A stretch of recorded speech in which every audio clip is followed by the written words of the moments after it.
Bonjour à tous et à toutes, ici Frédéric Cardin pour une entrevue Panem 360. Aujourd'hui, on parle d'un tout nouveau festival qui s'appelle African et on en parle avec le directeur général et artistique et le fondateur qui s'appelle Mamoutou Dembélé. On l'appelle également MD. C'est son nom d'artiste. On en parle tout de suite là. On y revient sur ce sujet. Et puis, il est avec Vanessa Gay, qui est la directrice adjointe et la directrice de conception artistique également, les deux. À vous deux, je dis bonjour et bienvenue. Bonjour, M. Cardin. Merci d'être Merci de là. Je nous suis très accueillir. heureux. Oui, ben, je suis très, très content de parler de ce nouveau festival qui s'appelle African. Juste une petite parenthèse avant de continuer. MD, donc vous, Mamoutou, de votre nom d'artiste MD, ceux qui s'en rappellent, qui étaient au Silidor d'or de la musique en 2019, ben vous saurez que MD avait remporté tous les prix. Il avait remporté le Silidor d'or. Il avait également remporté tous les autres prix qu'il pouvait remporter dans ce concours musical. Alors, vous êtes entre bonnes mains là, dans ce festival MD quand même. Donc, et puis, moi, ce qui m'a frappé dans l'affiche, c'est vraiment une sélection assez solide là, de musiciens et d'artistes qui sont là. Il y a DJ Idriss, il y a Amada Daoud, fabuleux musicien, fabuleux joueur de balafon traditionnel. Il y a Kizaba, il y a Jelly Tapa, Diko Fils qui vient du Burkina, puis qu'on a accueilli récemment à Montréal. J'ai fait une entrevue avec lui également ailleurs sur le site. Excellent musicien. Sophie Lukacs, qui est notre joueuse de kora installée à Montréal.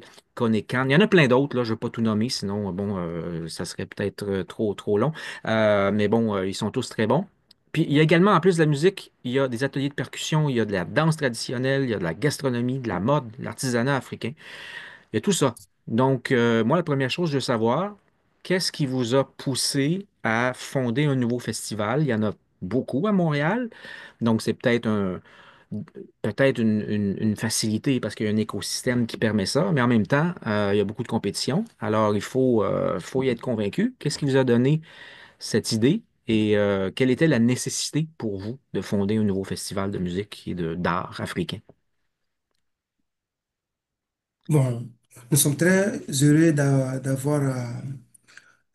d'avoir cette question, parce que cette question, c'est très, très important pour moi en tant que griot, orateur et gardien de la culture ancestrale.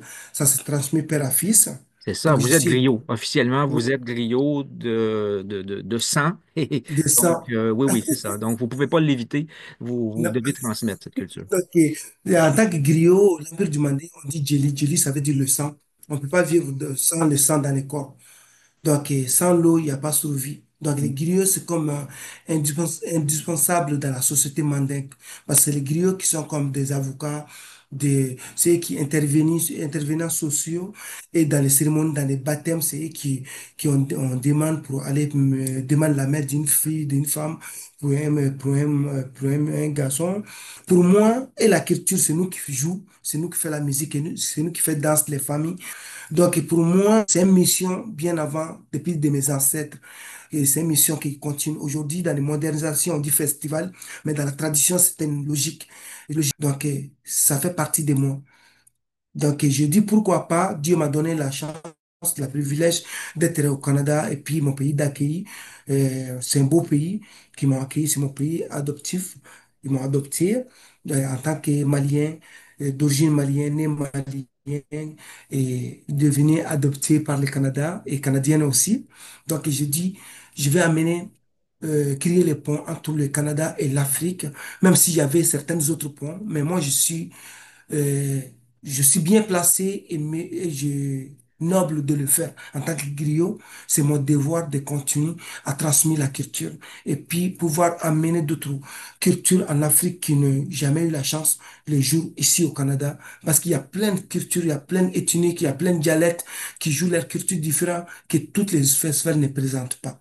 Donc, nous, on est plus, on amène être plus ajouté sur la culture, l'offre culturelle au Canada, et puis essayer de venir avec des thématiques.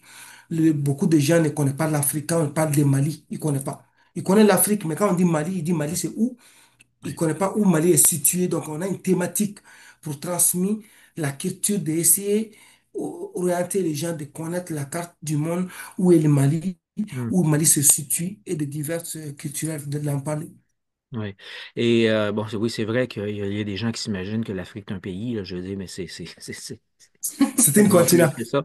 C'est tellement plus, franchement. Mais ça reste encore, oui, souvent un défi, hein, pour replacer Oui. chaque pays, chaque culture, chaque nation, chaque peuple, puis qui se chevauche entre les frontières très artificielles des pays. Bref, tout ça, c'est riche, complexe, mais c'est riche.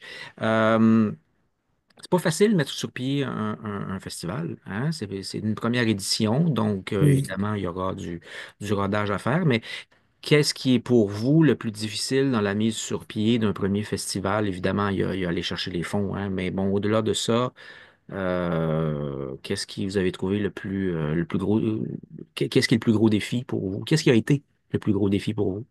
En fait, comme ça fait plusieurs années qu'on est dans le domaine culturel, on a une bonne idée de la structure qu'il faut avoir. Donc, de faire les premiers pas aussi, de s'informer puis d'aller mettre en place cette structure-là. En fait, il y a des certains délais. Donc, au niveau de la documentation ou de l'enregistrement, légal, de la structure d'un festival, c'est autre chose. C'est pas une soirée culturelle, c'est vraiment Ouais, une structure de festival. Donc, c'était pas si difficile à mettre en place, mais comme vous dites, d'aller chercher après les partenaires, puis de le véhiculer jusqu'à ouais, faire la conception graphique, puis les ouais. annonces, tout ça, les publicités. Mais somme toute, je pourrais pas dire que c'est difficile en soi. C'est Ah, ben juste tant quand mieux. on a la volonté de le faire. Oui, il faut avoir la volonté, c'est vrai. Mais tant C'est mieux, ça. je veux dire, bon, si c'est, vous rassurez, s'il y a des gens qui ont des bonnes idées, ben c'est peut-être, Tout à ne fait. vous découragez pas, ça aboutit, ça peut aboutir. Mais ça fait combien de temps que vous avez cette idée, que vous avez ça dans la tête? Évidemment, ça s'est pas fait dans les 6 derniers mois, là. J'imagine que ça trotte depuis un bout de temps. L'idée n'est pas venue aujourd'hui. Comme je dis depuis tout petit, moi, je rêve à aider des enfants à apprendre parce que j'ai fabriqué mon propre instrument. Je fabrique tous les instruments tradition, tama, tamamba, goni, djembé, dundum. Je fabrique tous ces instruments Ah oui, tradition, ah des oui, yabara, les cariens. Donc, ça me donnait envie. En 2001, j'ai fondé un groupe percussion acoustique. ah oui, J'aide les enfants qui n'ont pas eu la chance d'aller à l'école, venir répéter, venir apprendre des instruments et fabriquer et jouer. Donc, et toujours, j'avais cet rêve et puis j'ai fondé une association culturelle d'Amedjara au Mali à 2001.